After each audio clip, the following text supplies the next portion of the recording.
Welcome to another episode of the Meal Prep Monday podcast. I'm your host and founder of Prep Dish, Allison Schaaf. Today, I'm excited for another interview, this time with dietitian Laura Ligos of the Sassy Dietitian.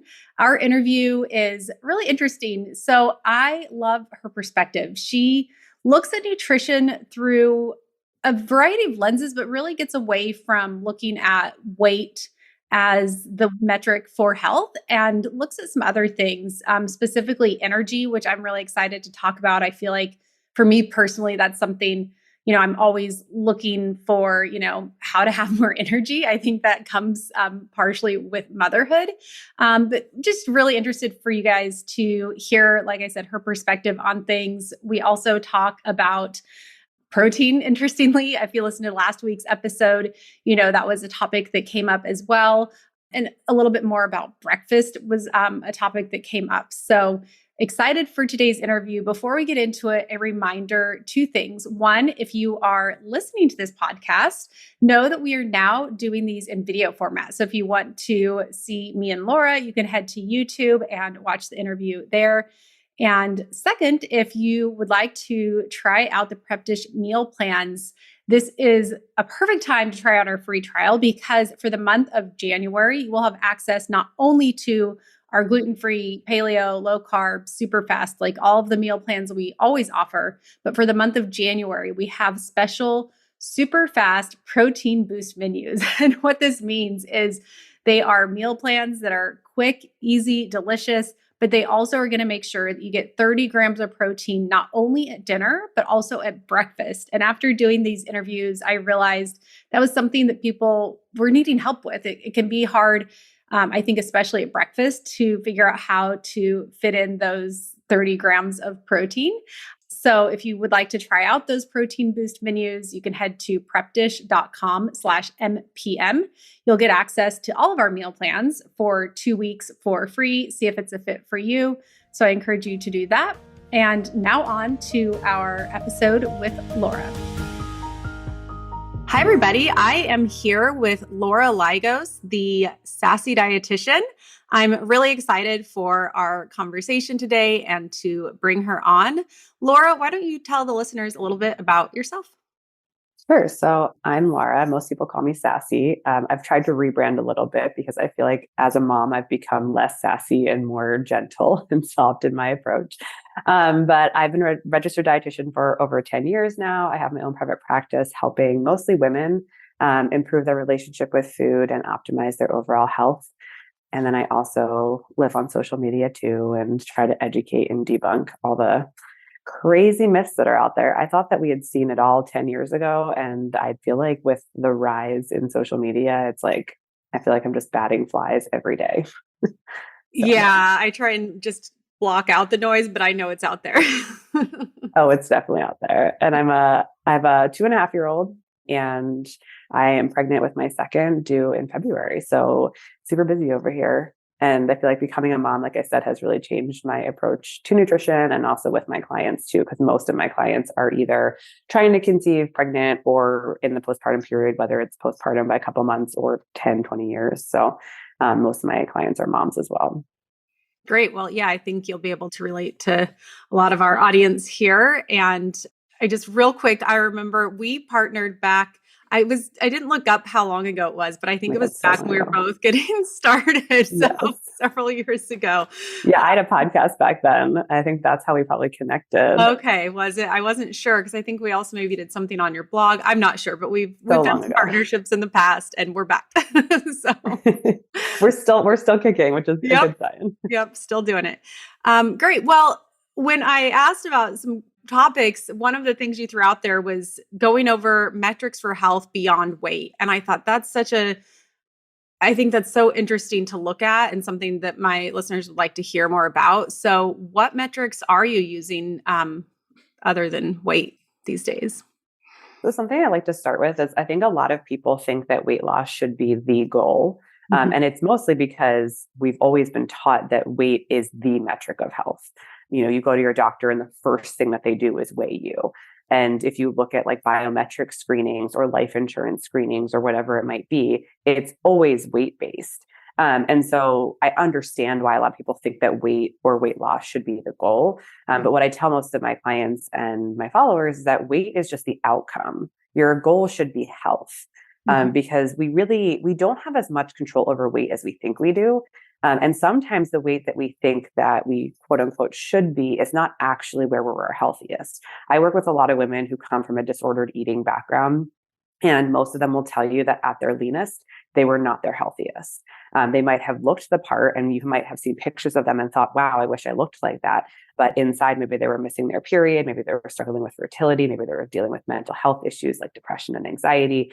And so that's really where over the years, I've never been like a quote unquote weight loss dietitian, but I really tried to steer people away from making weight the only metric that we're focusing on. And so, as I often say, weight is one metric of health. It's not the metric of health. And so it's not to say we ignore it and say that it doesn't matter, because certainly it can impact people's health. It can impact their joints and their fertility and so many different other things.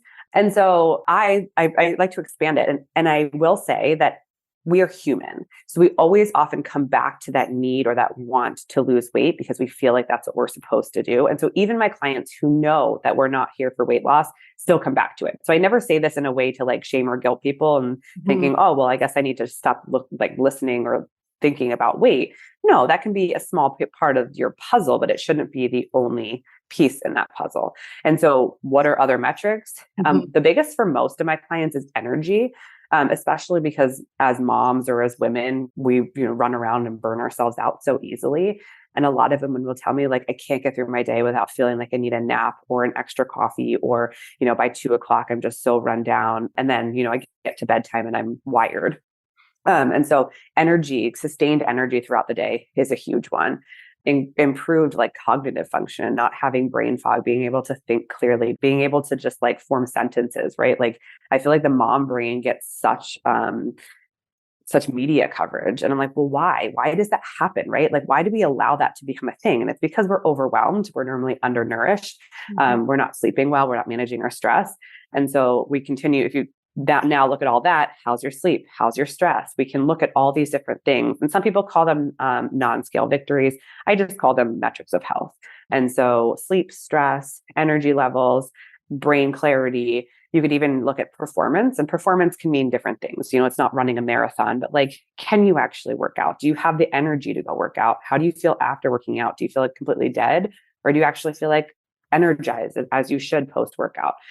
How are your symptoms? Symptoms can range from, obviously, like we talked about, brain fog, but headaches, fatigue, gut issues. So bloating, indigestion, diarrhea, constipation, and there's skin issues. Like I could list a million symptoms, but like having a mostly symptom-free life is for most people way more enjoyable than hitting a certain number on the scale. Because usually those symptoms are stopping them from living their life. Whereas their weight, and I don't want to speak for everyone because sometimes weight is hindering to life. But for most people, that last 5 to 10 pounds that we can get so hung up on is not hindering your life quality. If anything, it might be sustaining it. It might be sustaining your menstrual cycle. That's another non-weight metric. If you're someone of reproductive years and you're not on birth control, we should be able to see a relatively normal menstrual cycle with relatively minimal symptoms. So I could go on and on, but that's probably a good place to start. Yeah, that's really helpful. So looking at a lot of these non-weight metrics, I mean, I get excited about all of these because, especially, I think before motherhood, but once you're into motherhood, things like energy, like that is the key, right? Like you want to be able to go through your day and keep up with your kids and enjoy your time with your kids and kind of have that life full of energy. So when you're looking at tying that back into nutrition, what are things that people can do that can help increase energy or any of the other metrics? Yeah. I mean, it definitely depends, which I get. All my clients are like, I know you're going to say this, but it really does depend because I'd have to know more about the individual. But some of the things that I see is poor sleep hygiene. So especially being moms, we have what we call like revenge bedtime. So, we put our kids down to sleep and then we want those 1 to 2 hours after they go to sleep to ourselves. And I'm guilty of it too. I'm not like, perfect either. I want that time on the couch where I'm not thinking about anyone else but myself. But if we're now scrolling on our phone really late at night, we're watching the news, which can be super depressing and anxiety provoking. And then we're delaying bedtime only then to wake up, 6 or under 7 hours later. And then we already start our day off tired and not replenished. And so that can be like step one for some people, of like not even looking at the food, but just saying like, how is my sleep hygiene? Am I getting 7 to 9 hours of sleep if I'm able, right? Obviously, if you're nursing a baby or you have a newborn, it's understandable that you're not getting 7 to 9 consecutive hours. But for most women who are out of that season of life, it is possible. It's just a matter of doing some reverse engineering and getting yourself to bed sooner. Then you can kind of look at when you wake up. And some people literally go right to their pot of coffee and they suck down their coffee thinking that the caffeine is going to give them the energy they need. And certainly it gives them that like false sense of energy in the morning. But oftentimes drinking too much coffee replaces the food that you actually need, the energy that your body requires. And so most people will feel a crash later on in the day. And so I actually say it's not that you can't have your coffee, but start your day with food. Start your day with a nourishing meal because your body needs those nutrients to be able to provide that energy for you. And when we put coffee in our system without anything else, it can actually increase our cortisol, which is our stress hormone, higher. And it can also lead to some blood sugar mismanagement. So eating first thing in the morning is really important. Then having your coffee, it's not, once again, I don't take things away from you. I'm not trying to make you miserable. But most people find that they don't actually need as much coffee because they actually have energy in their system. And then kind of that continues that pattern the rest of the day. Are you eating every 3 to 5 hours, depending on the person? And are you actually eating solid meals at breakfast and lunch? So many people just wait till dinner to eat real meals. And most of your energy is taken up from the second you wake up to the second you sit on the couch at night. And so waiting to eat a large dinner at night it's actually counterintuitive because now you have no energy for the day and you're kind of just letting the food sit there overnight. So once again, I'm not perfect here either. Days happen, kids happen, right? But overall, if we can kind of spread out our food and not be scared to eat earlier on in the day, oftentimes I see more energy throughout the day. Well, that just proves your point of like, hey, if you're focusing more on the energy versus weight loss, that is like, it is almost like, wow, that makes more sense that you would want to start the day with really getting some good, meals in. So that way you do have that energy to sustain you throughout the day. You're not needing to fill up and have a bunch of energy to sleep. It's kind of like the opposite. So that makes a lot. Well, and kind of to your point there is that if we go back to weight as the outcome, not the goal. If I'm only focusing on weight, a lot of times what I see happen is people restrict. They call themselves quote unquote good all day long. So they eat a tiny breakfast or they skip it. They eat a tiny lunch or they eat just a salad. And then they might have a snack or two during the day. And then they get home and they tell me that they're quote unquote bad. And I use this good and bad because I don't believe that there's any moral value around food, but I'm just using the words that I hear people say. And then they end up binging or over consuming food later in the evening because they're hungry. And we've been taught that this is bad. No, that's just actual hunger. And most people are scared to eat earlier on because they think, oh, well, my pattern's going to continue. I'm going to eat a big breakfast, eat a big lunch, eat snacks. And I'm also going to go home and I'm going to, snowplow into the bag of chips when really you actually end up eating less at night. And the outcome is that your weight might change purely because you're focused on nourishing yourself and finding that health. And what I have found over the years is that having more energy or those type of goals, having a better menstrual cycle, having less symptoms is far more motivating than weight loss. Weight loss is so fleeting and it feels like it's going to be this big like prize, but really it's not. Yeah, great. And so going back to that breakfast, because, with Prep Dish, we mainly offer, most of our meal plans focus more on dinners that can also be used for lunch.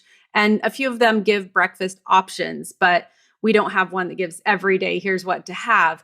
And so I do get a lot of questions, what would be some examples of some good breakfasts that can really, if you're focusing on the energy, that can really help with that? I always try to first start with a protein source. So it might be eggs, it might be chicken sausage, it might be protein powder in a smoothie. It could be protein powder or collagen powders in like an overnight oats, but always trying to lead with protein because that tends to be the hardest thing, right? I can find carbs, no problem. I can find a bag of chips. I can find bagels. I can find cookies, crackers, muffins. Like those are so readily available. So instead, I always just like say, if you can find protein first and add color, that's probably going to get you most of the way there without overcomplicating it. So if you're looking at protein plus color in eggs, you could make an omelet that has, red peppers and spinach and onions in it. You could make a quiche or some egg muffins if you need something ahead of time. You could even make like a breakfast burrito. A lot of my clients, because they are moms or they're newly postpartum, they want to have freezer meals available. So like making breakfast burritos that you can freeze and just reheat. If you use chicken sausage, if you're not an egg person, you could use chicken sausage and maybe like a veggie hash, or you could even do fruit on the side and, some avocado toast. Overnight oats are a really easy one for a lot of my clients because they make them in, less than 5 minutes the night before. Oats, some protein powder, chia seeds, flavoring, whatever that might be, whether it's vanilla, maple syrup, berries, you name it, you can add whatever you want in there. And that can be super simple. So I'm always of the belief if you can make it simpler, it's going to be more sustainable. And because of my clientele too, we don't have a lot of disposable time. It's really like the quicker, the better, and you'll be more sustainable, or, it will be more sustainable. Yeah. And I think when going back to the planning of breakfast, I do like to plan my week of meals, but when it comes to breakfast, I like that you mentioned like the overnight oats or, something you can do the night before. I don't usually go through my week. I make sure I have breakfast items, but I'm not going through my week being like, okay, Monday we're having this, Tuesday we're having this. But the night before, I do try and think about, okay, when I wake up, what am I going to, setting myself up. So when I wake up, it's already decided. So there is some pre-planning, but for that one, I'm not usually planning out too much in advance, but the night before I find really is helpful. So, well, I feel like those foods are also like more on hand, right? Yeah. Like I'm more likely to have those foods on hand, like a carton of eggs or some oats. Whereas like for dinner, if I don't plan it, it's probably not going to be there. It's not going to be there. You're not going to, I just opened my fridge and have some here's some chicken. Yeah, exactly. Us together. And then, let's kind of continue on through the day. So when you're looking at like, are you a proponent of adding in snacks or just as long as the meals are big enough? Does it depend on the person? What are the best ways to approach that? It really depends on the person. I don't think they're, I don't know how it was when you were in school, but I feel like there was like this whole push for small, frequent meals. And I think that works great for a lot of people. Like I'm in my second, almost third trimester right now, and it's the only way I can nourish myself. Like I have to be eating small, frequent meals. Otherwise, like I get overstuffed, I get reflux. So like it really is dependent, and there's no right or wrong. There's so many things out there that are catchy of like improve your metabolism by fasting or improve your metabolism by small, frequent meals. And everyone's like, what do I do? And I'm like, the thing is that it doesn't matter. It matters that you're eating the right food for you that makes the most sense. So I have some clients who like their work is so busy that if we were try to introduce snacks, they would never be successful because they have so many meetings or they're teachers or they're nurses where it's like they only get so many hours or minutes really to eat.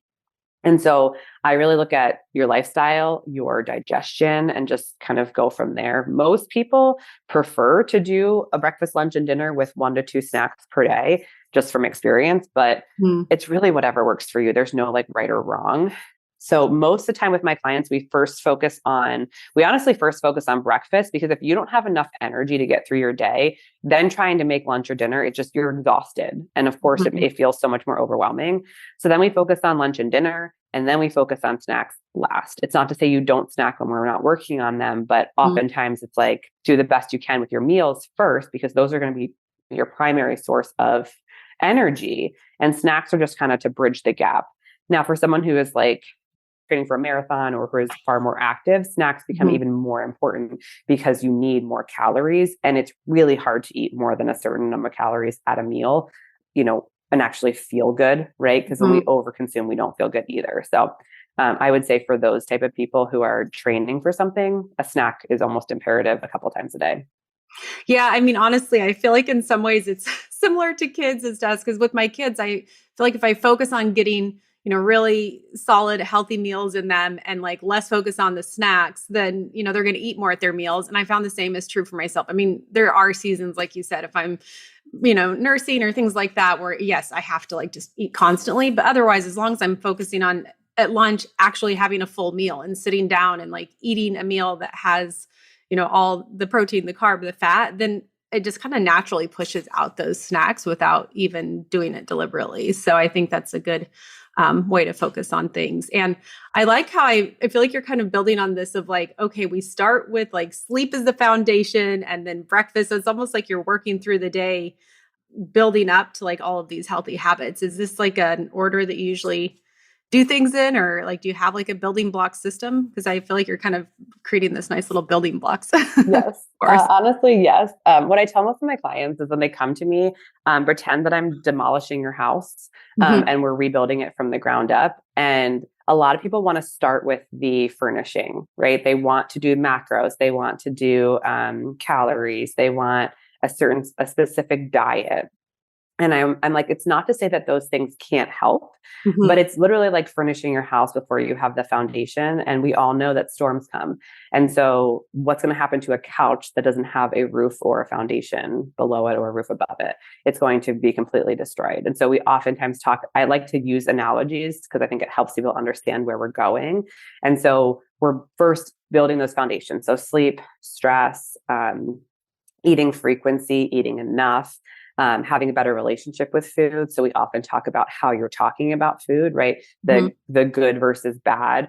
I hear it all the time. There's so much guilt and shame around food. So we're kind of like building upon that. And then we add little bits at a time because people can only you don't live in a vacuum. Most people don't have, 20 hours a day to be focusing on this. You literally have like a couple hours a week to think about these changes. And so, yes, we start, okay, let's get your sleep to a better place. Let's get your hydration to a better place. Let's get your breakfast in order. Then we focus on lunch or dinner, depending on the capacity that you have. Some people can do both because some people will say, oh, well, if they have a service like yours or they, make a lot of leftovers at dinner, it's actually like kind of one and the same. And then we do snacks and then, we talk about kind of nuances from there. But yeah, it's usually like we're just rebuilding the house and we're making sure that all the things that would help you long-term are there. So the foundation, the walls, the roof, the doors, the windows, and then we can get fancy, if we want to. Some people don't. Some people say these foundations are really all I need to feel better. And, I also talk about capacity. Like if you don't have the capacity to furnish your house, just get a bed and it's, it'll serve its purpose.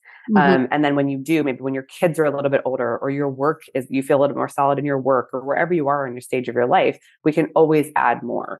But we have to get that foundation. Otherwise, once a storm comes, it'll blow away, which is why a lot of diets don't work, right? Because they're all the fun furnishings. They're the fun throw pillows and the paintings on the wall. And the second that life gets hard, which it will, it does for all of us, it's not going to stand because they're not sustainable.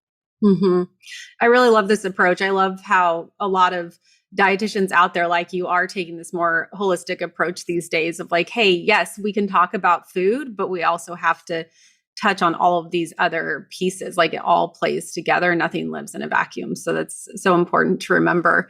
As we're coming up here on time, what kind of final words of wisdom do you have for our listeners when it comes to all of this and looking at metrics and kind of being the best version of themselves? I would really come back to weight as an outcome, not as a goal, and thinking about what would you want your life to be like if you could never change your weight? And I know for a lot of people, they're like, well, no, I have to. Okay, but it's the outcome. It's not the goal. What would your goal be? If your goal would be to be able to keep up with your kids, well, let's do that. If your goal is to be able to not need a nap throughout the day, let's do that. If your goal is to not have headaches throughout the day, let's do that. And I promise you, these are all my clients. All of them have come to me with headaches, fatigue, low energy. And a lot of them also want to lose weight. And a lot of them end up losing weight, not because they're trying to, but because it's an outcome of the habits that they're instilling. And I think when we kind of take some of the pressure off of that, it ends up being easier to find sustainable habits that work for us.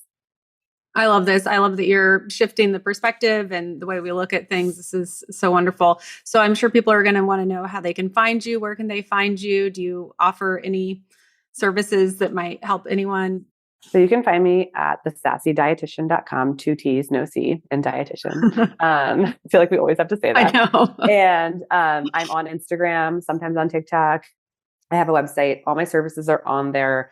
I'm currently on wait list for a bunch of them because I'm waiting for my second baby. But I do have some smaller services like Ask a Dietitian or just functional lab testing if you're looking to get in with me and then start a one-on-one program next year.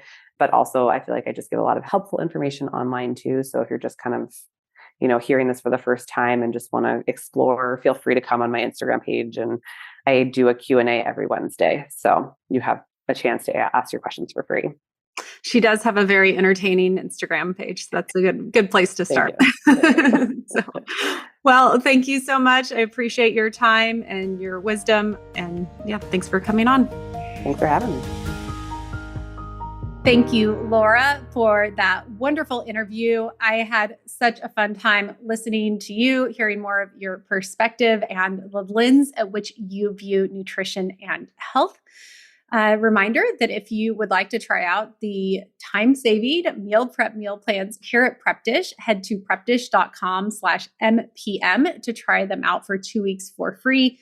The month of January is an especially good time to take advantage of our free trial because we are offering some protein-rich meal plans. We have gone through the trouble of calculating protein grams, making sure that you can easily put together some breakfast item for the week as well as 4 dinners.